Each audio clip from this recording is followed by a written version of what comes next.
Walang kawala ang isang street-level individual matapos ikasa ang buy-bust operation ng Tacloban City PNP.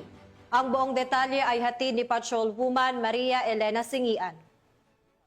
Ng mga autoridad ang isang street-level individual sa ikinasang buy-bust operation sa Barangay 37 Reclamation Area, Tacloban City. Bandang alas 6:39 ng gabi ng ikasang operasyon ng mga tauhan ng Tacloban City Police Station 2 Station Drug Enforcement Unit sa koordinasyon sa Philippine Drug Enforcement Agency 8. Nakumpiska sa sospek ang 7 pakete ng hinihinalang shabu na may tinatayang timbang na 8 gramo na nagkakahalaga ng 54,400 pesos, isang genuine 500 peso bill na ginamit bilang buy-bust money at isang coin purse. Mahaharap ang sospek sa kasong paglabag sa Section 5 at 11 Article 2 ng RA 9165 o Comprehensive Dangerous Drugs Act of 2002. Ang matagumpay na operasyon ay bunga ng pagpapaigting ng Tacloban City PNP katuwang ang iba pang ahensya ng gobyerno sa kampanya laban sa legal na droga upang matiyak ang kaayusan at kapayapaan sa nasasakupan. Dahil sa bagong Pilipinas, ang gusto ng pulis, ligtas ka. Mula dito sa Eastern Visayas, ako ang inyong PNN correspondent, Patrolwoman Singian,